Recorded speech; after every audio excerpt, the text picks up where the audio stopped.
أعوذ بالله من الشيطان الرجيم بسم الله الرحمن الرحيم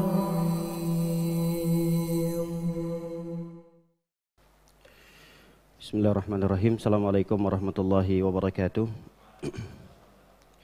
Innal hamdalillah nahmaduhu wa nasta'inuhu wa nastaghfiruhu wa na'udzu billahi min shururi anfusina wa min sayyiati a'malina. Man yahdihillahu fala mudilla lahu wa may yudlil fala hadiya lahu. Asyhadu an la ilaha illallah wahdahu la syarika lahu wa asyhadu anna Muhammadan 'abduhu wa rasuluhu la nabiyya wa la rasula ba'dah. Amma ba'du, ma'asyiral muslimin, jamaah salat subuh yang semoga selalu dalam lindungan dan penjagaan Allah Subhanahu wa taala. Yang pertama, kami ucapkan permohonan maaf atas ketidakhadiran Ustadz kita, Ustadz Musa Mulyadi, karena satu dan lain hal. Kita doakan agar beliau dan keluarga selalu dalam lindungan dan penjagaan Allah Subhanahu wa taala. Insyaallah untuk mengisi kekosongan ini kita akan sedikit berbincang-bincang membahas masalah adab di dalam berteman. Sebagai makhluk sosial, manusia tentunya, kita tidak terlepas dari berinteraksi dengan manusia, terutama dengan teman-teman terdekat kita. Oleh karena itu Islam mengatur bagaimana cara kita berteman, bagaimana cara kita menjaga pertemanan, siapa-siapa saja orang-orang yang pantas untuk kita jadikan teman.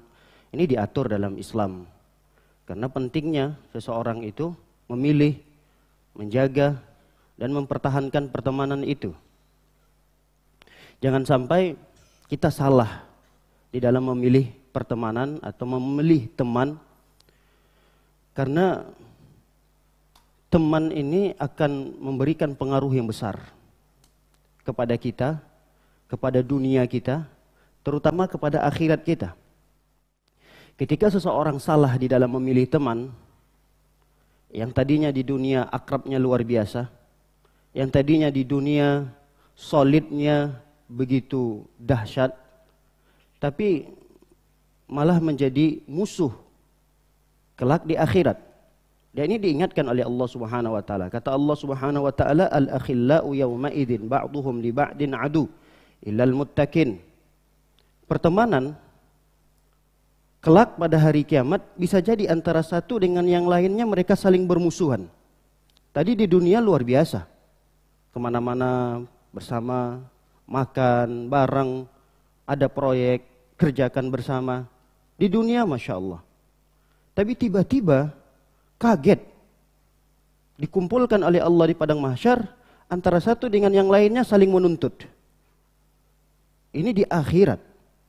Kita mungkin akan kaget ketika melihat ada dua orang yang bersama sekian tahun lamanya, tiba-tiba dia saling menuntut di pengadilan. Kalau ini di dunia terjadi, kita akan kaget. Bagaimana lagi kalau itu terjadi di akhirat? Makanya Allah Subhanahu wa taala tegaskan, al-akhillau yawma idzin ba'duhum li ba'din adu. Bisa jadi kita secara zahir kelihatan bersama, nanti dibangkitkan di padang mahsyar kita bermusuhan. Illal muttaqin, kata Allah, kecuali pertemanan-pertemanan itu dibangun di atas ketakwaan. Kalaulah pertemanan itu dibangun di atas ketakwaan, mungkin di dunia ini ada perselisihan, mungkin di dunia ini ada khilaf dan silaf terjadi di antara mereka, tapi itu tidak menjadi suatu hal yang besar nanti di akhirat. Karena mereka sudah saling memaafkan. Oleh karena itu, perlu kiranya kita mempelajari beberapa hal-hal yang kita perhatikan di saat kita berteman. Baik, yang pertama yang perlu kita perhatikan di saat berteman adalah carilah teman-teman yang baik agamanya. Ini yang paling penting. Carilah teman yang paling baik agamanya. Karena pepatah Arab mengatakan as-sahibus sahib. Teman itu akan menarik kita. Teman itu akan menyeret kita. Jadi kepada siapa kita berteman, bagaimana kesehariannya, itu kadang-kadang kita akan mengikut. Inilah disebut dengan as-sahibus sahib. Teman itu akan membawa, mengajak, menarik kita. Kalau kita berteman kepada teman yang baik, kadang-kadang secara tidak sadar kita juga ikut di dalam kebaikannya. Kalau kita berteman dengan orang yang tidak baik, ini sudah jelas terlalu banyak hadis-hadis Nabi SAW dan sudah sering kita dengarkan bagaimana permisalan antara teman yang baik dengan teman yang tidak baik.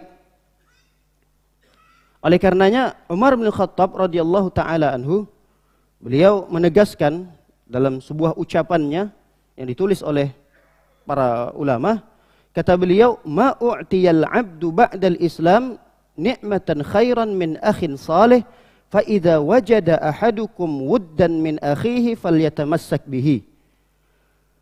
Seorang hamba ketika telah diberikan nikmat Islam, karena nikmat yang paling besar yang Allah berikan, yang Allah karuniakan kepada kita adalah nikmat Islam. Ini tidak diragukan lagi, sepakat bahwa nikmat yang paling besar yang kita terima saat ini adalah nikmat Islam. Tapi setelah nikmat Islam ini, ada nikmat yang juga besar nilainya setelah Islam. Jadi nikmat yang besar nilainya setelah Islam adalah ketika kita mendapatkan pertemanan yang baik. Ketika kita mendapatkan teman yang baik, maka ini adalah nikmat yang besar setelah kita mendapatkan Islam. Karena percuma seorang sudah beragama Islam, tapi ketika dia mendapati teman yang tidak baik, Islamnya rusak. Tapi kalau dia sudah Islam, lalu kemudian mendapatkan teman yang baik, bisa jadi keislamannya semakin baik. Nah, inilah kenapa ketika seseorang sudah mendapatkan nikmat Islam, dia pertahankan, lalu kemudian dia coba untuk memperbaiki keislamannya dengan mencari teman-teman yang baik. Makanya beliau berpesan di sini, Umar bin Khattab radhiyallahu taala berpesan, "Fa idza wajada ahadukum wuddan min akhihi." Kalau kalian sudah mendapatkan teman yang seperti ini, teman yang luar biasa, membantu agama, membantu kita untuk berada di jalan yang benar, jalan yang mana ditempuh oleh para nabi, para rasul, para sahabat. Jalan ini sudah ditempuh oleh para orang-orang soleh terdahulu. Kita sudah berada di jalan itu. Yang menyebabkan kita berada di jalan itu adalah teman fulan, teman fulan, teman fulan, fulan tadi ini. Kata Umar bin Khattab, "Falyatamassak bihi." Pertahankan pertemanan ini. Artinya genggam erat-erat teman yang seperti ini. Jangan sampai terlepas. Dan perkataan Umar bin Khattab ini sesuai dengan perkataan Nabi SAW. Nabi mengatakan, "Al-mar'u ala dini khalilihi." Seseorang itu, agama seseorang itu tergantung kepada agama temannya. Makanya falyanzur ahadukum man yukhalil. Maka lihatlah kepada siapa kalian berteman, kata Nabi SAW. Dalam hadis yang lain Nabi SAW memerintahkan kita, la tusahib illa mu'minan. Janganlah kalian berteman kecuali kepada orang yang memiliki keimanan yang baik. Terlalu banyak hadis-hadis Nabi SAW yang menganjurkan kita untuk mencari teman atau berteman akrab dengan orang-orang yang baik. Bukan artinya kita tidak boleh berteman dengan teman-teman yang dulu satu alumni dengan kita di waktu SD, SMP, SMA, kuliah dan seterusnya. Banyak teman-teman kita. Tapi kita harus pintar. Mana nih teman-teman dari sekian banyak, ratusan mungkin jumlah teman kita. Mana nih dari sekian ribu atau ratus tadi yang akan menyelamatkan agama kita. Nah, fulan. Inilah kita hendaknya jadikan teman yang akrab, yang kita menghabiskan waktu dengannya, yang kita nongkrong dengannya, yang kita mungkin banyak menghabiskan waktu untuk berbicara dengannya, mendengarkan nasihat darinya. Jadi tidak semua teman harus kita jadikan teman akrab. Setiap kali dia ngundang kita, setiap kali ngajak kita, lalu kemudian kita tunaikan karena merasa tidak enak. Ini tidak boleh seperti itu dalam pertemanan. Kalau kita punya teman A, B, C, kita tahu akhlaknya kurang bagus, kita tahu agamanya tidak benar, sholat jarang, terlalu banyaklah akhlak-akhlaknya di dalam nilai-nilai keislamannya jauh. Ya, kita hanya sebatas kita kenal dengan fulan, sebatas itu. Ketika bertemu, bertegur sapa, sebatas itu. Jadi kita tidak juga boleh memutuskan sama sekali pertemanan tersebut. Tidak boleh. Namun kita harus tahu, mengukur diri kita. Jangan sampai kemampuan kita tidak seimbang dengan pengaruh-pengaruh dari teman tersebut. Maka oleh karena itu, ketika kita memiliki teman-teman yang dikira teman ini akan akan lebih banyak memberikan kerusakan terhadap agama kita, tinggalkan teman-teman seperti ini. Jangan habiskan waktu untuk duduk bersamanya. Oh, teman ini rekan bisnis saya, silahkan berteman dengan mereka-mereka karena ada hubungan duniawi, tidak terlarang dalam Islam. Cuma sebatas keperluan kita kepada teman A, B, C. Oh, ini A, B, C karena ada hubungan bisnis. Selesai perbincangan, pembicaraan tentang itu, pamit. Sudah selesai, mohon maaf saya ada urusan lagi. Oh, ini A, B, C, teman saya, rekan kerja. Kita tahu ini kalau kita menghabiskan waktu dengannya, khawatir rusak agama. Nah, karena sebatas pekerjaan, sejam, 2 jam, 3 jam, selesai pekerjaan, pulang. Jangan habiskan waktu dengan mereka-mereka yang kita sudah tahu bahwa agamanya tidak benar. Azan berkumandang, nyantai. Gak pernah kita lihat bersiap-siap, bergegas ke masjid. Nah, hindari teman-teman seperti ini. Khawatir kita juga ikut terpengaruh. Ketika kita banyak menghabiskan waktu dengan mereka-mereka ini, azan berkumandang, enak ngobrol, ingat masa lalu, cerita-cerita, ini kan suatu hal yang kadang-kadang melalaikan, melupakan kita terhadap waktu. Sehingga terlalu asik ngobrol dengan teman-teman ini. Ingat masa-masa lalu, ingat gak masa SMP, SMA, terus cerita dan seterusnya. Berkumandang azan. Teman ini memang sudah terbiasa. Azan maupun tidak azan, gak ke masjid. Nah, kita tadinya sudah terbiasa ke masjid. Karena kita nih nongkrong terus sama dia, akhirnya kita juga terpengaruh. Nah, inilah bahayanya. Makanya Rasul SAW memerintahkan kita dan lihatlah kepada siapa kita berteman, karena agama kita itu akan terpengaruh dengan agama teman. Ini tidak bisa diingkari. Mungkin sekali belum terpengaruh, 2 kali belum terpengaruh, 3, 4, 5 kali. Siapa yang menjamin agama kita ini tetap akan kokoh pada diri kita? Tidak ada jaminan itu. Oleh karena itu, hindarilah dan carilah teman-teman yang akan mengokohkan kita di dalam beragama. Baik para hadirin dan hadirin dimuliakan oleh Allah Subhanahu wa taala. Ada yang jauh lebih penting daripada itu. Kenapa kita harus mencari teman yang baik dan mempertahankan teman tersebut? Karena teman-teman yang baik ini akan bisa menolong kita, akan bisa memberikan syafaat kepada kita di hari kiamat. Semakin banyak dia punya teman, teman-temannya tersebut adalah teman-teman yang baik, dia menjaga pertemanan itu, dia akrab dengan teman-teman tersebut. Ingat, teman-teman ini akan memberikan pertolongan kepada dia di hari kiamat. Kita ini tidak tahu. Kita tidak sampai saat ini kita tidak akan mengetahui. Bahkan sampai nanti kita meninggal dunia, kita ini diletakkan, ditempatkan oleh Allah di sisi yang mana nih? Apakah di golongan orang-orang yang masuk dalam surga? Apakah dalam golongan orang-orang yang masuk neraka? Satu pun tidak ada di antara kita yang tahu kita berada di mana. Makanya inilah kenapa kita pentingnya memiliki teman yang banyak, yang teman itulah teman-teman yang baik.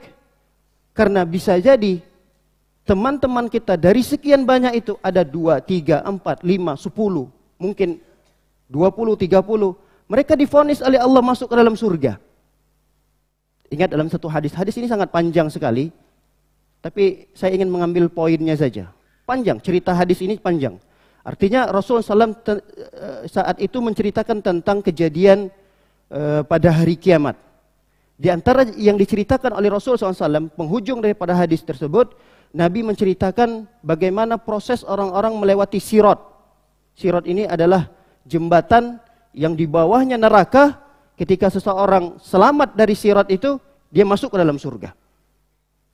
Nah, ketika seseorang diceritakan oleh Nabi SAW, Ada di antara mereka yang melewati sirat itu sangat mudah sekali. Hanya dengan kedipan mata. Kedip mata langsung nyampe. Ada yang lebih setelah itu yang mungkin agak lebih ringan lagi cara penyeberangannya melewati sirat tersebut hanya dengan sekadar kilat.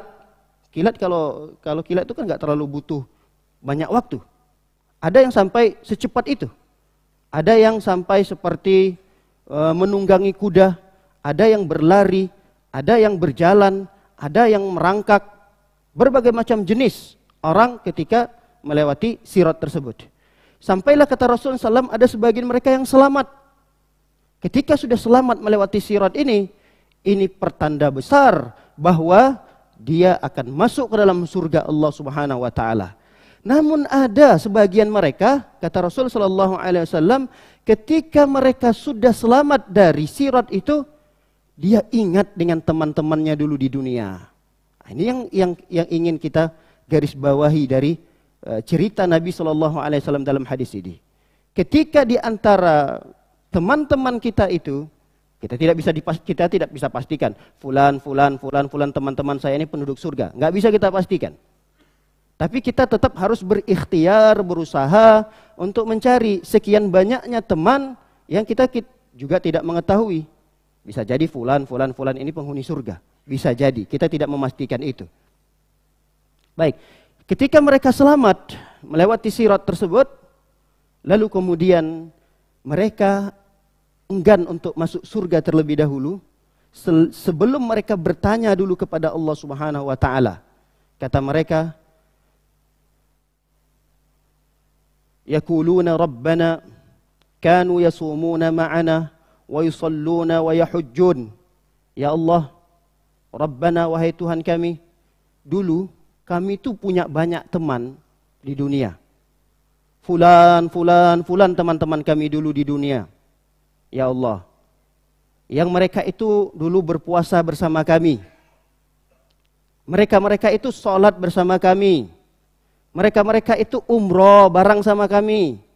Mereka itu haji dulu bareng sama kami.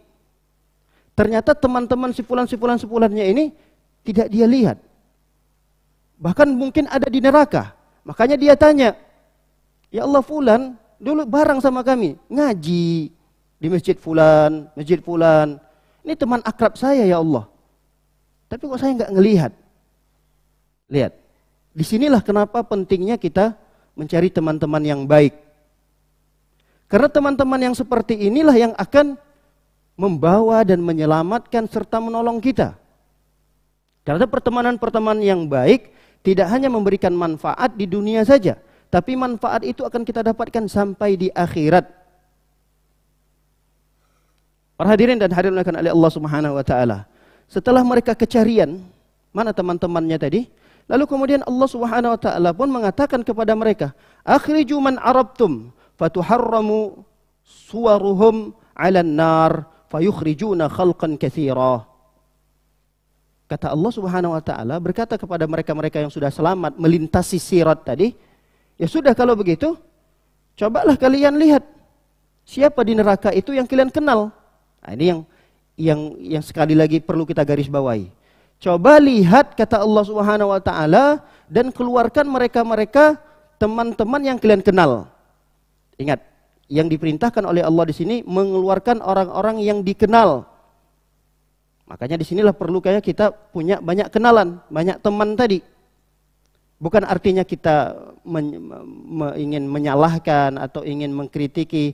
Ada teman-teman yang kadang cuma datang ke masjid, pulang begitu saja, datang untuk menunaikan sholat, kemudian pulang tanpa berkomunikasi. Tidak. Artinya pun nanti di akhirat, walaupun dia tidak tahu persis, tidak tahu banget gitu tentang keluarga orang ini, kesehariannya seperti apa, tapi dia mungkin pernah seringkali nih ketemu dengan orang ini dulu di dunia. Kayaknya satu masjid deh, kayaknya satu jamaah deh, pernah lihat deh orang ini. Nah, yang seperti ini juga masuk dalam kategori hadis ini. Namun alangkah lebih baiknya ketika kita satu jamaah, satu masjid, satu pengajian, tidak hanya sekedar duduk, dengar kajian, pulang, datang lagi ke masjid, sholat zuhur, pulang, datang lagi asar, pulang. Sebaiknya tidak sebatas itu. Apalagi Masya Allah, ada satu masjid yang kajiannya rutin, yang lumayan jumlah jamaahnya. Kadang ketika kita sholat di samping itu, hari ini berbeda dengan kemarin, tidak ada salahnya. Ketika kajian belum dimulai, kita menegur, menyapa, mengucapkan salam, berjabat tangan, bertanya. Kemudian hari bertemu lagi, udah mulai dekat. Kemudian keesokannya cari teman yang lain, berkenal lagi dengan teman yang lainnya. Nah, inilah perlunya kita perbanyak relasi teman-teman yang seperti ini.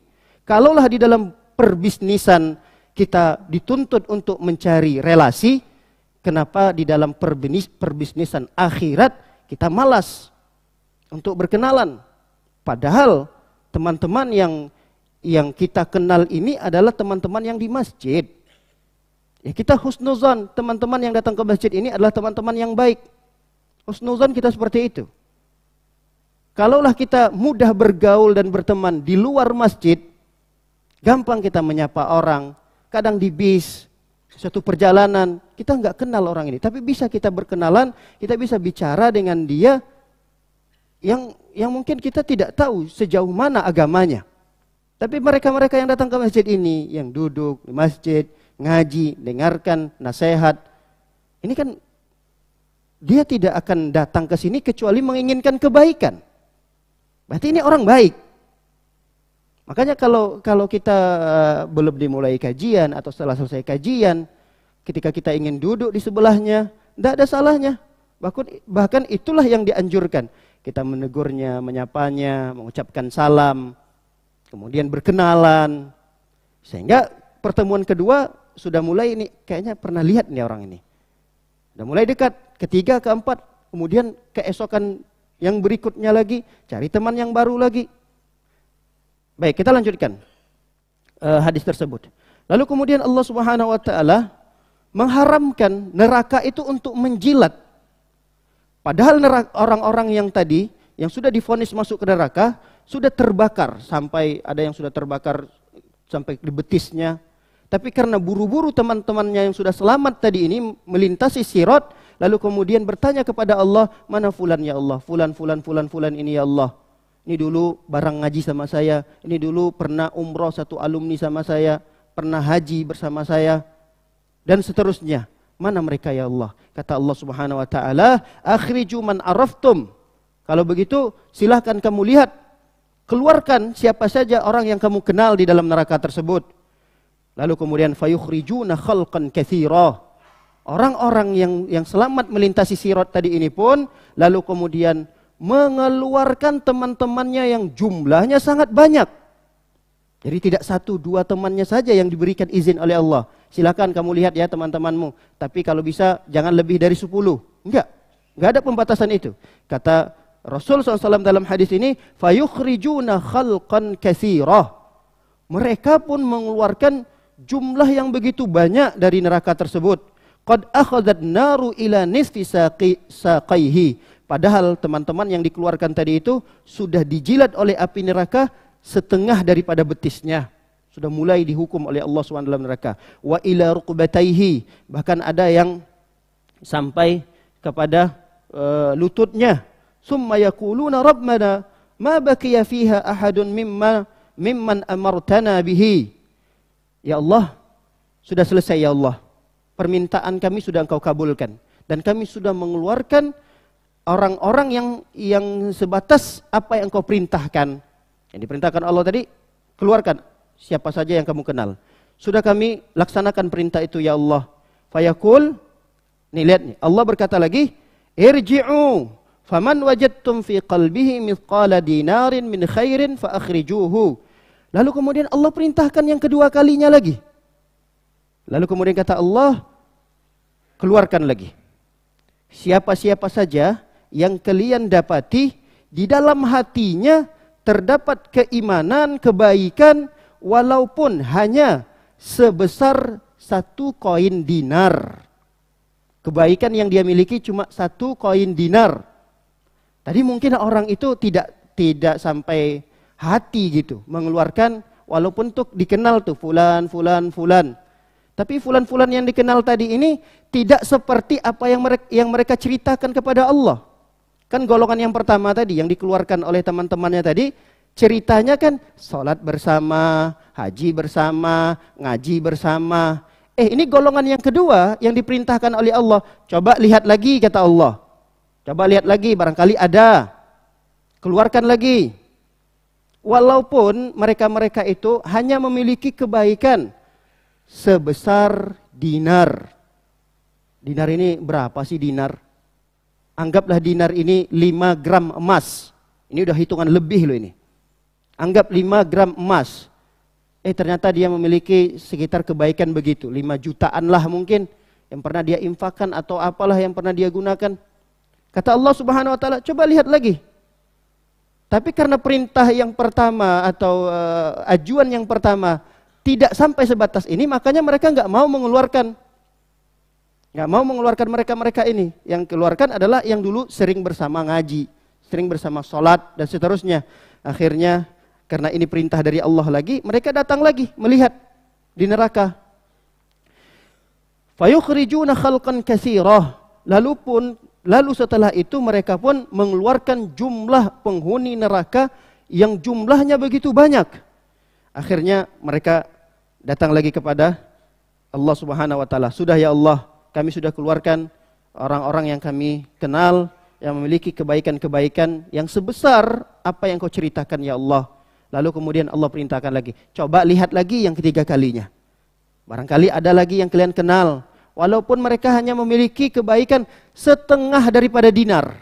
Kalau tadi 1 dinar, mungkin ada yang memiliki kebaikan setengah dari dinar. Lalu kemudian mereka balik lagi melihat. Dan mereka pun menyelamatkan banyaknya penghuni neraka yang mereka kenal, yang memiliki kebaikan yang sebesar apa yang Allah perintahkan tadi. Akhirnya mereka datang lagi, ya Allah sudah selesai.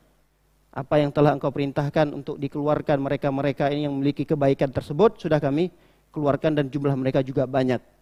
Lalu kemudian terakhir Allah suruh lagi, coba lihat lagi. Perhatikan lagi teman-teman yang lain, yang barangkali masih memiliki kebaikan.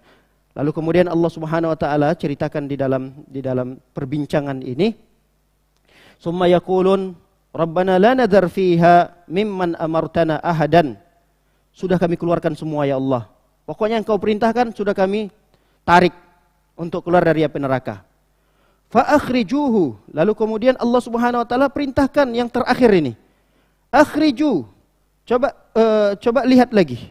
Irji'u. Kamu kembali lagi, lihat. Faman wajadtum fi qalbihi mithqal dzarrah min khairin.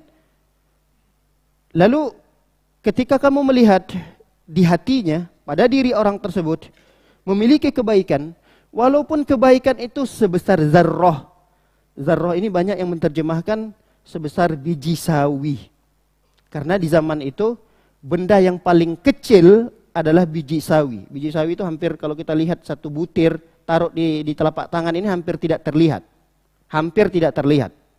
Tapi di zaman ini ada benda yang lebih kecil daripada biji sawi itu. Makanya sekarang ini ada yang menerjemahkan zarrah itu atom gitu.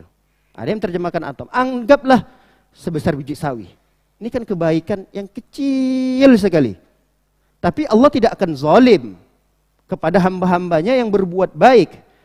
Makanya ketika Allah Subhanahu wa taala memerintahkan perintah yang terakhir ini, akhirnya mereka pun melihat lagi.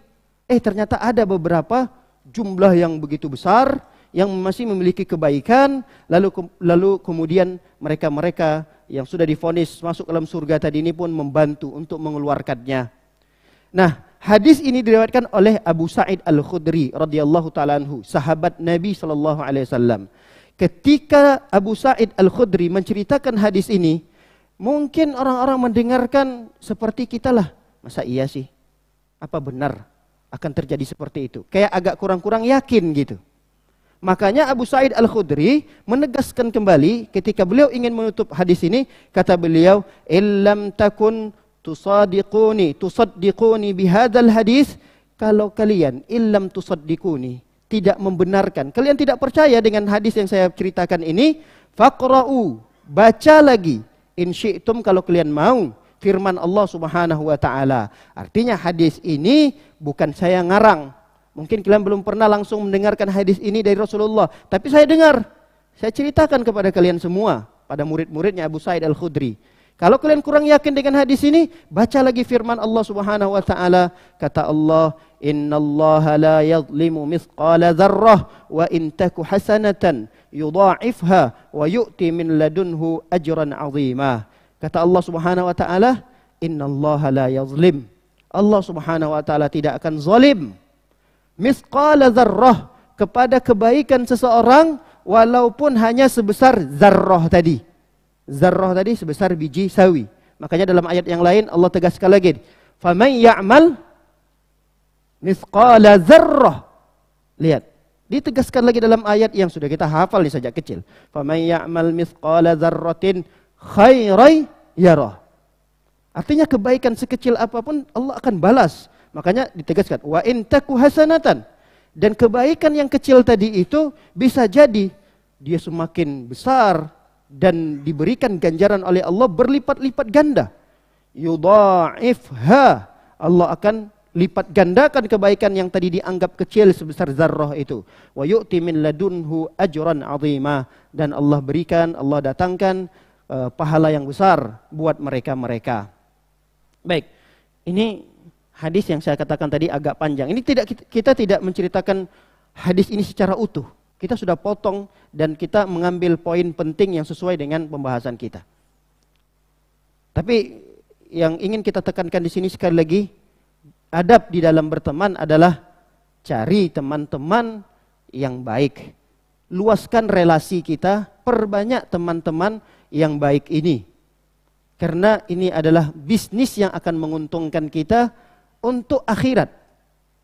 Memang tidak terlihat saat ini, tidak kontan, dibalas oleh Allah Subhanahu wa taala. Bisa jadi kadang-kadang malah teman-teman yang kita ajak berkenal itu, kita udah tukar nomor, malah menyusahkan kita. Mungkin ada yang seperti itu. Secara duniawi mungkin dia akan merepotkan kita. Tapi kalau kita mengambil kebaikan-kebaikan dari membantu orang tersebut, alhamdulillah, bagus. Bantu kalau bisa kita bantu. Yang tidak kita bisa bantu tinggal ucapkan mohon maaf, selesai. Artinya pertemanan itu tetap terjalin. Nah, inilah kadang kenapa kita kurang banyak mencari relasi teman. Kadang-kadang kita nggak mau direpotkan sama teman-teman yang baru saja kita kenal.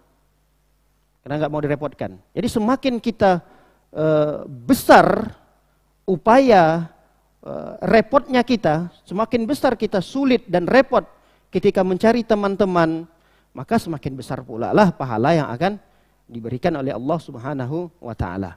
Baik, ini yang pertama, poin yang pertama. Poin yang kedua, berusahalah untuk saling meminta nasihat dan memberikan nasihat jika diminta. Jadi kalau sudah punya relasi banyak teman tadi, usahakan untuk kalau bertemu itu minta nasihat. Tidak mesti minta nasihat itu kepada ustadz, enggak. Kita melihat nih, oh ini teman yang baik ini, Masya Allah. Kita udah 2 tahun, 3 tahun, 4 tahun. Ini teman kelihatannya istiqomah sekali. Kadang-kadang kita malu dengan teman-teman ini gitu. Karena kita nggak bisa seistiqomah dia, nggak bisa gitu. Maka ketika kita ketemu, tolong berikan tipsnya dong. Gimana sih biar bisa istiqomah kayak antum ini gitu. Ini perlu yang seperti ini. Dan Masya Allah, dulu ketika saya masih kuliah itu, saya punya teman yang seperti ini. Pokoknya kepada siapa aja, ini padahal teman, kalau saya tidak memuji dia di hadapan teman-teman sekalian, tapi ini memang kebaikan yang saya melihatnya secara zahir sekali pada teman tersebut. Dan saya melihat agamanya mungkin lebih baik daripada saya. Dan agamanya lebih baik lagi daripada teman-teman yang lain. Tapi setiap kali ketemu, setiap salam, ngobrol, ada enggak nasihat buat saya hari ini? Setiap kali ketemu, pasti itu yang dia tanyakan. Ada enggak nasihat yang baru buat saya untuk hari ini? Bayangkan. Ini teman-teman yang seperti ini harusnya kita iri dengan mereka-mereka ini. Dan apabila kita diminta oleh teman tadi, ada nggak nasihat buat saya hari ini? Barangkali Anda baca satu hadis, barangkali Anda hari ini kajian, kemudian ingat 1 poin, 2 poin, sampaikanlah ke saya. Ini teman, Masya Allah, kalau punya teman seperti ini kadang-kadang kita termotivasi untuk bisa lebih baik lagi seperti dia. Padahal kita udah lihat nih, orang baik banget, agamanya udah bagus banget, nggak hebat-hebat banget kalau dibandingkan kita. Tapi seringkali dia, ada nggak nasihat buat saya? Sampai kadang-kadang kita udah habis kata-kata, karena setiap kali ketemu minta nasihat. Cuma karena ini menjadi kewajiban kita, lihat, Nabi SAW mengatakan ada 5 kewajiban seorang muslim kepada muslim yang lainnya. Salah satu dari 5 itu, kata Rasulullah SAW, izastansohaka fansohlahu. Kalau ada orang yang minta nasihat kepadamu, nasihati, wajib. Jadi kalau ada tiba-tiba orang datang, Pak, tolong nasihatin saya dong. Haram bagi kita kalau tidak mengeluarkan 1-2 kata untuk menasihatinya. Haram. Karena kita tidak menunaikan kewajiban kita. Wajib hukumnya kalau ada orang yang minta, tolong nasihatin saya dong. Minimal kita katakan, bertakwa kepada Allah. Udah selesai. Artinya gugur kewajiban kita. Pokoknya setiap kali ada orang yang datang, ada nggak sesuatu yang bisa saya ambil dari Anda, nasihat, dan seterusnya. Kita nggak punya nih, kita nggak terbayang apa yang akan kita sampaikan kepada dia. Minimal kita katakan, perbanyak amal soleh. Dah cukup, gugur kewajiban kita. Nah artinya poin yang kedua ini juga perlu untuk kita biasakan di tengah-tengah pertemanan kita. Saling minta nasihat, atau saling menasehati. Walaupun kadang ya ada orang yang modelnya tidak terima. Tidak terima. Tapi itu bukan urusan kita. Kita ingin keberlangsungan pertemanan ini tidak hanya di dunia saja. Kita ingin pertemanan ini juga sampai nanti dibawa ke surga. Itu yang paling penting dari pertemanan ini. Walaupun mungkin dia kesal, dia tidak suka, dia pernah ngambek sama kita, tidak ada masalah, itu bukan urusan. Ketika kita mendapati teman kita ini di depan kita, beda perkaranya kalau kita tidak melihat dia melakukan suatu pelanggaran. Tapi kalau dia melakukan suatu pelanggaran itu di depan kita, jangan sungkan-sungkan untuk menasehatinya. Tapi tentu kita melihat tempat, melihat waktu juga. Kalau orang lagi rame, janganlah pula di tempat-tempat keramaian itu kita menasehati dia. Diambil tangannya, dinasehati. Apa sih yang kita lihat tadi? Pak, mohon maaf, tadi saya melihat Bapak dari kejauhan, dari teman-teman tadi itu minumnya tangan kiri. Apa Bapak lupa atau mungkin Bapak belum tahu? Oh iya, saya udah tahu sih, memang nggak boleh minum tangan kiri. Waktu itu saya lupa. Oh alhamdulillah, kalau begitu Bapak lupa. Ini hal-hal seperti ini ringan sepertinya, tapi ya Masya Allah ini bermanfaat sekali. Saya ada satu kejadian yang itu saya alami sendiri. Dan itu antara saya menerima dan antara saya menolak. Tapi karena ini suatu kebaikan, artinya penolakan dalam jiwa tadi saya hilangkan. Ada satu nasihat yang begitu berharga sekali. Ketika saya diamanahkan untuk ya di masjid kita cinta inilah, diamanahkan untuk mengatur di bulan Ramadan. Kita lihatlah, kadang-kadang saya lebih banyak nunjuk-nunjuk doang. Mas, bang, Pak, ini. Suatu ketika ada seseorang yang mungkin dia tidak mengenal saya siapa atau siapa gitu. Lalu kemudian dia dekat dengan saya. Dia bilang, berbisik dengan saya, Mas, saya melihat Anda dari tadi kok nunjuk-nunjuk doang gitu. Kok merintah-merintah aja kerjaannya. Inilah kerjakan, ambil sanalah ini. Ini kan semuanya ibadah, ini ibadah katanya. Ini ibadah, Mas, ini yang Mas suruh itu, ini ibadah semua. Kalau Masnya bisa ngerjakan sendiri, alangkah lebih baiknya Mas kerjakan sendiri. Jangan suruh-suruh orang. Dia mungkin tidak tahu kan kalau mungkin saya ini ya diberikan amanah juga untuk menjaga keberlangsungan agar semua kegiatan itu berjalan. Artinya harus ada yang mengontrol itu. Nah, ternyata di waktu itu sayalah yang diminta. Nah, waktu itu antara saya nerima atau enggak nerima gitu. Tapi karena melihat ini nasihat begitu berharga sekali dan benar-benar ini adalah nasihat yang murni dari orang yang tidak saya kenal, akhirnya ketika itu saya mengalahkan rasa keegoan saya. Oh iya ya, ini benar ini. Apa yang dibilangkan oleh jamaah tadi ini, dia mungkin dari pendatang atau apa gitu. Oh ini Masya Allah nih, nasihat yang sangat baik sekali ini. Akhirnya saya kalahkan itu. Lalu kemudian, Masya Allah, terbiasalah saya akhirnya sesuatu yang bisa saya bawa, sesuatu yang saya bisa saya angkat, beberapa jamaah yang bisa saya layani. Karena nasihat orang tersebut gitu. Masya Allah, ini saya tidak mengenal orang itu, tapi Masya Allah dia tiba-tiba datang berbisik dan berikan nasihat yang begitu berharga gitu. Artinya, pelajaran yang bisa diambil dari sini, ini poin yang kedua, kadang-kadang nasihat itu bisa mengena dan menyentuh, terhujam dalam kejiwa kita tatkala nasihat-nasihat itu kita dapatkan dengan cara-cara yang seperti ini. Nah, pertemanan-pertemanan seperti inilah yang saya maksud. Jangan sampai hanya sekedar berteman itu mencari kesenangan teman saja. Apa yang disenangi oleh teman, kita fokus di situ. Padahal ada beberapa poin-poin yang melanggar, kita biarkan saja. Kita takut, nanti takut tersinggung dia. Gak enakan. Walaupun dia gak enakan, mungkin sehari, 2 hari, 3 hari, berikutnya selesai. Nah ini poin yang kedua juga perlu kiranya untuk kita pertahankan ketika kita berteman dengan beberapa relasi-relasi teman yang sudah kita miliki. Baik, poin yang berikutnya, cintailah teman-teman yang sudah kita kenal karena Allah Subhanahu wa taala. Bukan karena kepentingan-kepentingan, apalagi kepentingan dunia, karena dia adalah teman bisnis saya, karena dia satu kantor dengan saya, karena saya udah kalau susah, kalau ada keperluan biasanya saya datang ke dia gitu.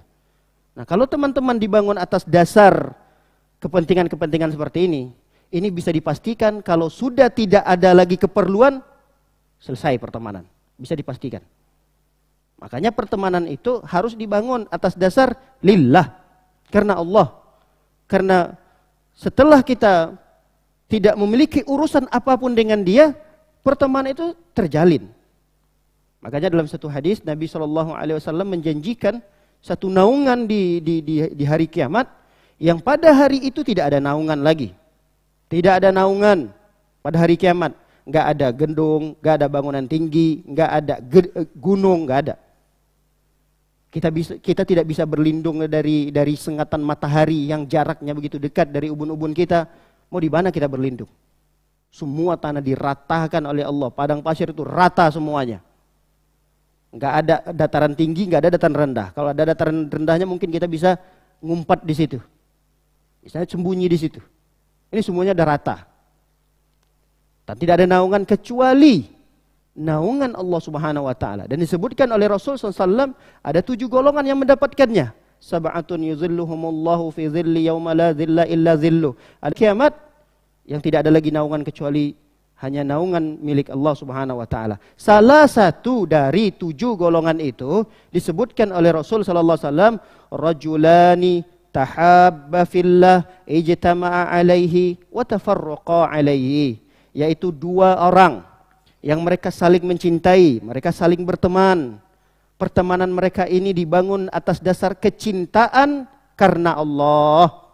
Ijtama'a alaihi, mereka kalau bertemu, mereka berkumpul karena Allah, ketika mereka berpisah pun karena Allah. Baik, suatu ketika ada kejadian, ini dikisahkan oleh para ulama, tentang seorang murid dari kalangan tabi'in, namanya Abu Idris Al-Khawlani, lebih dikenal dengan Al-Khawlani, Abu Idris Al-Khawlani. Suatu ketika Abu Idris Al-Khawlani ini, dia bercerita, saya masuk masjid di Dimashq. Dimashq itu Sam, Damaskus kalau sekarang. Kalau dulu namanya Dimashq, sekarang Damaskus di Suriah. Ketika itu aku masuk di salah satu masjid di Damaskus. Tiba-tiba saya melihat orang yang masih agak muda gitu. Wajahnya berseri, ceria, dan ada suatu pemandangan yang menakjubkan yang saya lihat dari pemuda tersebut. Kalau dia masuk ke masjid, duduk, tiba-tiba manusia mendekat. Duduk di sekitarnya. Wa idza ikhtalafu fi syai'in asnadu ilaihi. Kalau ada beberapa orang-orang ini memiliki permasalahan, berselisih dalam satu masalah, lalu mereka akan datang kepada pemuda tersebut. Fasa'altu anhu. Aku pun bertanya dengan orang-orang di sekitar, itu pemuda yang di sana itu yang saya lihat, dia siapa? Lalu kemudian orang-orang menjawab, hadza Mu'az bin Jabal. Ini adalah sahabat Nabi, namanya Mu'az bin Jabal. Dia nggak tahu, tapi dia sudah kenal. Mu'az bin Jabal ini dikenal di dunia kaum muslimin di saat itu. Cuma karena orang teknologi tidak secanggih sekarang. Jadi orang tidak mengenal sosok dan rupanya. Tidak mengenal rupanya, tapi mengenal sosoknya, orangnya, kedekatannya dengan Nabi, kenal Mu'az bin Jabal ini. Nah, ketika dikatakan Mu'az bin Jabal, falamma kana minal ghad hajartu fawajadtuhu qad sabaqani bitahjir. Karena ini sudah selesai majelisnya, akhirnya Mu'az bin Jabal ini karena ada keperluan, dia langsung pulang. Gak sempat-sempatlah ngobrol dengan jamaah-jamaah yang lainnya. Keesokannya Abu Idris Al-Khawlani ini datang lebih awal. Lebih awal, sebelum kajian itu mungkin dimulai, dia datang lebih awal, supaya bisa berbincang-bincang dengan Mu'az bin Jabal nanti ini. Ketika dia sudah mengira datang lebih awal, dia melihat Mu'az bin Jabal sudah ada di masjid. Masya Allah. Ustadznya sudah ada di masjid duluan. Bahkan dalam kondisi sudah sholat ketika itu. Saya melihat Mu'az bin Jabal sudah ada di masjid dan dia sedang sholat. Aku tunggulah dia selesai sholat. Setelah dia selesai sholat, salam, kemudian aku datang langsung menghadap ke arah wajahnya. Jadi tidak ke samping, tidak samping kiri, tidak samping kanan. Ini adab ketika seseorang ingin berbicara kepada seorang guru, seorang ustadznya. Kemudian setelah assalamualaikum, lalu kemudian saya pun langsung datang menghadap ke arah wajahnya Mu'az bin Jabal tadi. Lalu seketika itu saya pun mengatakan satu ucapan, apa kata beliau? Wallahi inni la uhibbuka lillah. Demi Allah, sesungguhnya aku mencintaimu karena Allah. Tiba-tiba datang, belum kenalan, belum apa, langsung mengatakan wallahi inni uhibbuka fillah. Demi Allah, aku mencintaimu karena Allah. Lalu kemudian setelah Mu'az bin Jabal mendengarkan ucapan itu, akhirnya beliau pun mengatakan, Allah, betul nih karena Allah. Lalu pun dia mengatakan, iya. Diulangi lagi, Allah, apakah betul nih karena Allah? Diulangi ketiga kali, iya. Lalu kemudian fa'akhadha bihabwati ridai. Tiba-tiba Mu'az bin Jabal tadi mengambil, kalau kita mungkin kerah baju lah begini. Tiba-tiba Mu'az bin Jabal mengambil kerah bajuku, kemudian dia tarik begitu kencang supaya lebih dekat lagi dengan dia. Jadi ditarik begini, mungkin tergambar lah ya. Si Abu Idris Al-Khawlani tadi ditarik sama Mu'az bin Jabal supaya lebih dekat, karena udah diulang-ulang, benar nih karena Allah, benar tiga kali. Ditarik, lalu kemudian fajazabani. Dia dekatkan lagi dengan dirinya. Lalu kemudian Mu'az pun berkata, abshir, aku akan berikan kabar gembira kepadamu. Fa inni sami'tu Rasul sallallahu alaihi wasallam yaqul, karena sesungguhnya aku mendengarkan Nabi sallallahu alaihi wasallam bersabda, qala Allah tabaraka wa taala, Allah Subhanahu wa taala berfirman. Berarti ini hadis apa? Hadis qudsi. Wajabat mahabbati lil mutahabbina fiyya walil mutajalisina fiyya walil mutabadilina fiyya. Wajib orang-orang yang seperti ini mendapatkan kecintaanku. Ku di sini maksudnya Allah, karena ini adalah hadis qudsi tadi. Kata Allah Subhanahu wa taala, wajabat mahabbati, kecintaanku ini wajib aku berikan kepada siapa? Lil mutahabbina, kepada orang-orang yang berteman tadi, yang pertemanannya ini dibangun atas dasar kecintaan kepada Allah. Orang yang berteman, yang pertemanannya dibangun di atas kecintaan kepada Allah, wajib mendapatkan kecintaan Allah Subhanahu wa taala. Nah, disinilah kenapa saya tekankan sekali lagi, ingat, ketika kita berteman, mencari relasi untuk memperbanyak teman, bukan dalam urusan dunia. Adapun nanti di dalam perjalanan pertemanan tersebut, kemudian semakin dekat, ada hubungan-hubungan dengan kaitan dengan pekerjaan kita, dengan pekerjaannya, terbangun relasi duniawi, alhamdulillah, bonus. Tapi bukan itu menjadi tujuan utama kita di dalam pertemanan ini. Tujuannya adalah fillahnya tadi itu. Sehingga kita pun mendapatkan kecintaan Allah Subhanahu wa taala selain kita mendapatkan kecintaan dari teman-teman yang sudah kita bangun pertemanan tersebut. Baik. Yang berikutnya, yang keberapa sekarang ini? Yang keberapa? Keempat. Yang keempat. Ini kalau ada poinnya 20, masih sanggup antum ini? Kalau ada 20. Tapi sepertinya nggak nyampe 20. Adalah, masih banyak lah sini poinnya nih. Di antara poinnya kita pilih yang terpenting. Berusahalah untuk saling memberikan hadiah. Supaya lebih dekat pertemanan itu, jangan hanya sekedar kita seringnya menerima hadiah. Sekali-kali juga kita ya bertukar hadiah lah.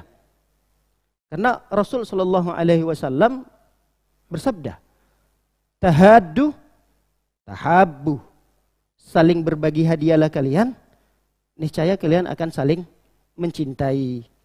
Nah, ini poin yang penting juga untuk kita perhatikan dalam berteman. Karena jiwa kita ini tidak bisa dipungkiri. Jiwa, tabiat manusia akan senang kepada orang-orang yang berbuat baik kepadanya. Ada fulan yang berbuat baik kepada kita, ya secara tabiat jiwa kita akan cenderung kepada orang yang berbuat baik kepada kita. Kita akan suka kepada fulan.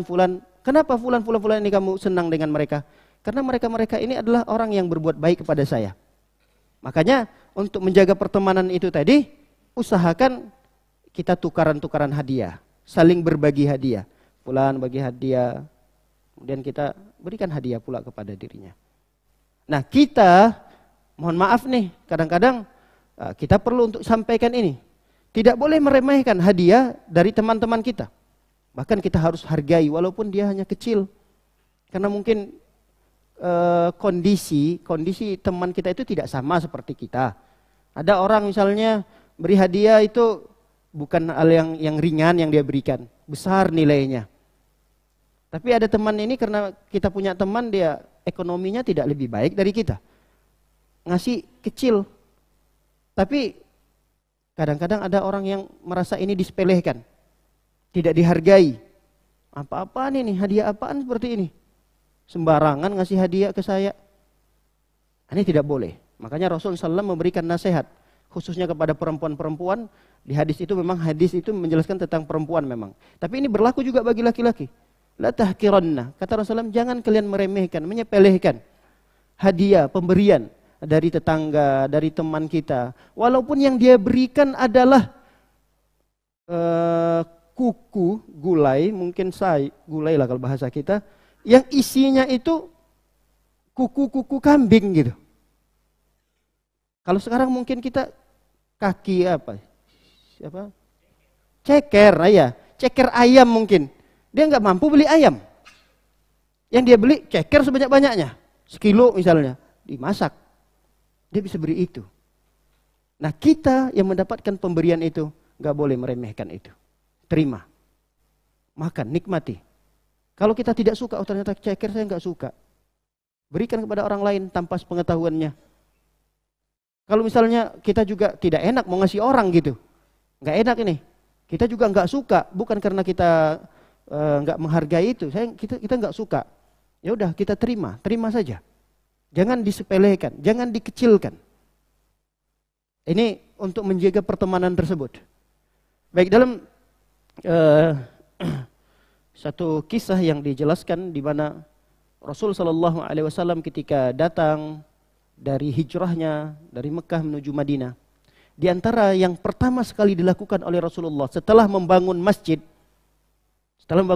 pusat perkumpulan kaum muslimin, yang kedua yang dilakukan oleh Rasulullah ketika baru saja sampai ke Madinah adalah mempersaudarakan antara sahabat muhajirin dengan ansor. Lihat, antara sahabat muhajirin dengan ansor. Kita tahu muhajirin ini datang dalam kondisi tidak bawa apa-apa. Bukan karena mereka miskin. Mereka kaya dulu di Mekah. Abu Bakar, Umar ini orang-orang kaya. Tapi mereka hijrah itu nggak bawa harta. Habis harta mereka. Siapa yang akan menolong mereka-mereka ini? Ya orang-orang Ansor, penduduk asli dari Madinah itu. Ini nggak akan mungkin bisa pertolongan itu secara struktur gitu. Kecuali dengan Rasul Shallallahu Alaihi Wasallam terlibat di dalam persaudaraan mereka ini. Makanya Rasul Shallallahu Alaihi Wasallam melibatkan dirinya untuk mempersaudarakan mereka-mereka ini. Si fulan dipersaudarakan Rasulullah dengan fulan ini, fulan dengan fulan. Terjadilah persaudaraan yang diikat oleh Rasul Shallallahu Alaihi Wasallam antara Abdurrahman bin Auf dengan sahabat Nabi namanya Sa'ad bin Ar-Rabi'. Sa'ad bin Rabi' adalah penduduk Madinah yang disebut dengan Ansar, dan Abdurrahman bin Auf adalah sahabat Nabi yang kalangan muhajirinnya. Suatu ketika Nabi SAW mempersaudarakan mereka. Setelah dipersaudarakan, Masya Allah, ikatan persaudaraan itu melebihi daripada persaudaraan yang hubungan nasab. Melebihi persaudaraan yang ada hubungan karib kerabatnya. Bukti daripada itu semua adalah di mana ketika Sa'ad bin Ar-Rabi' ini menawarkan kepada Abdurrahman bin Auf. Tawarannya itu bukan tawaran yang kaleng-kaleng kalau bahasa kita sekarang. Tawarannya itu supaya ini Abdurrahman bin Auf bisa nerima, di awal dia sudah menyampaikan prolognya. Dia katakan, wahai Abdurrahman bin Auf, bahwa sesungguhnya saya di Madinah ini termasuk orang-orang yang diberikan keluasan rizki lah. Artinya orang-orang Madinah ini banyak orang-orang kaya. Nah, salah satunya saya. Begitulah kira-kira bahasa halusnya. Lalu kemudian saya ini punya kebun sana, sana. Silakan kamu pilih, ambil setengahnya dari aset yang saya miliki. Saya punya rumah, di sana rumah, sana rumah. Silakan kamu pilih rumah yang mana kamu mau, ambil untuk kamu. Bukan kamu pinjam sementara, bukan kamu sewa, enggak. Ambil jadi milik kamu. Bahkan ada yang lebih dahsyat daripada itu. Saya punya 2 istri. Kemudian saya ingin berbagi salah satu dari 2 istri saya ini. Kamu pilih, kamu lihat mana yang kamu pengen, pilih, lalu kemudian saya akan ceraikan. Setelah saya ceraikan, keluar masa iddahnya, silakan kamu untuk menikahinya. Saya akan bertanya sebelum melanjutkan kisah ini. Kira-kira kalau kita punya teman yang seperti ini, ditawarin kita sama teman tersebut, kita terima atau tidak terima? Terima atau ditolak? Hah? Diterima apa ditolak? Jangan senyum-senyum ketawa aja. Terima. Wah, ini kita akan pakai jurus aji mumpung ini. Pasti kita akan gunakan jurus ini. Kadang-kadang nggak ditawarin pun kita minta gitu. Apalagi ditawarin. Tapi lihat, Abdurrahman bin Auf. Abdurrahman bin Auf mengatakan, mohon maaf. Tolong kamu tunjukkan saja kepada saya di mana pasar. Lihat, beliau tidak memanfaatkan itu. Padahal ini saat sudah menegaskan. Artinya kalau diambil pun setengah dari asetnya, dia nggak akan bangkrut, dia tidak akan kelaparan. Dia orang kaya, saya ini orang kaya. Anggaplah misalnya saya punya 50 hektar kebun korma. Kamu ambil 25 hektar. Masih ada yang tersisa 25 hektar. Nah, itu beliau jelaskan di awal. Tapi tetap saja Abdurrahman bin Auf tidak memanfaatkan itu. Tidak memanfaatkan persaudaraan tersebut. Lalu kemudian beliau hanya minta tolong ditunjukkan karena dia orang baru, di mana pasar. Ketika itu saat menunjukkan pasar Bani Qainuqa, yaitu pasar kalau sekarang kita mungkin mall lah. Pasar modern kalau kita sekarang, tapi pasar itu adalah pasar yang dimiliki oleh orang-orang Yahudi dari suku Qainuqa. Jadi di zaman itu yang menguasai ekonomi di Madinah adalah orang-orang Yahudi.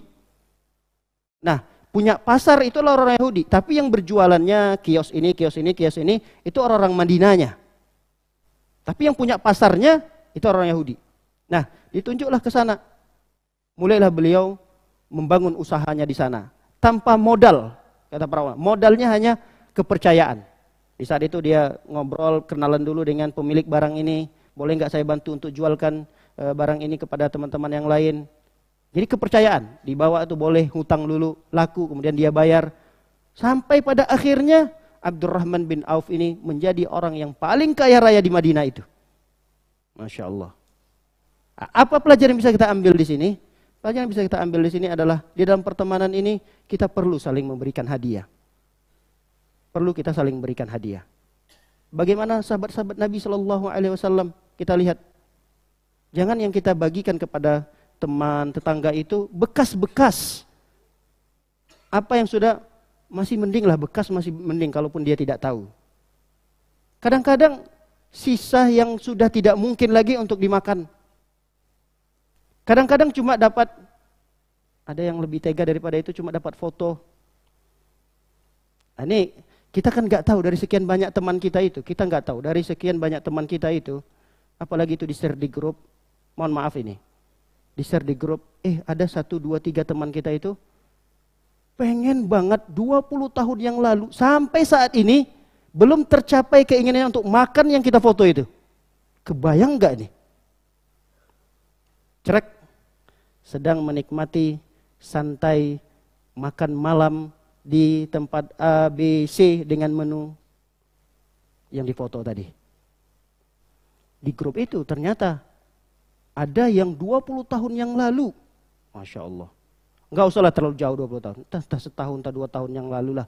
Dia pengen banget makan itu. Tapi dia melihat, Masya Allah harganya luar biasa. Mikir-mikir lagi. Kalau sekali makan di sana, ini bisa untuk 1 bulan biaya hidup keluarga saya. Aduh sayang. Akhirnya dia undur keinginannya tersebut. Karena mempertimbangkan, daripada saya makan situ sekali duduk, kelaparan keluarga saya sampai seminggu, mending gak usah. Tiba-tiba di-share foto itu. Kan kasihan. Makanya jangan sampai kalau kita tidak mampu berbagi secara fisiknya, udah kita nikmati saja, kita dengan keluarga udah selesai. Kalau mau sekedar foto buat kita nggak apa-apa. Tapi kalau itu di-share kepada teman-teman yang kira-kira dibaca oleh teman-teman itu, sebaiknya dihindari. Sebaiknya begitu. Karena ada orang, Masya Allah, ini saya adalah yang mengalaminya. Suatu ketika dalam kondisi dia ekonominya tidak lebih baik lah daripada teman-temannya, tetangga-tetangganya. Lalu kemudian dia itu pengen banget makan durian sama keluarganya. Durian. Tapi nggak pernah kesampaian. Nggak pernah kesampaian karena kalau beli satu nggak cukup. Nggak enak sama tetangga-tetangga yang lain juga. Kemudian kalau beli banyak, ya kantongnya nggak kuat. Akhirnya yaudah dia tahan aja lah. Tiba-tiba dia keluar dari rumah, tetangganya buang sampah, durian, yang sampah durian kulit-kulitnya tadi itu digantung di depan pagar rumahnya. Ceklep. Apa maksudnya? Kalau ini kita tidak mampu untuk berbagi kiri kanan kita, tapi jangan kita tunjukkan bahwa semalam atau barusan kita makan durian gitu. Bisa jadi orang yang lewat itu ngelihat, Masya Allah ini yang, aduh udah setahun saya pengen banget nih. Cuma ngelihat kulitnya doang. Nah ini artinya kita harus pandailah bersikap. Tatkala kita berteman itu kita harus pandai bersikap, pandai mengeluarkan, memilih kata-kata. Supaya pertemanan kita ini tidak hanya sebatas di dunia, tapi awet nanti sampai di surganya Allah Subhanahu wa Ta'ala. Demikian barangkali kajian yang dapat kita sampaikan pada pertemuan yang singkat ini. Semoga ada ilmu yang dapat kita ambil dan dapat kita amalkan dalam kehidupan kita sehari-hari. Wabillahi taufiq wal hidayah. Sallallahu nabiyana Muhammad wa ala alihi washabbihi wasallam ajmain. Subhanakallahumma bihamdika asyhadu an la ilaha illa anta astaghfiruka wa atubu ilaik. Assalamualaikum warahmatullahi wabarakatuh.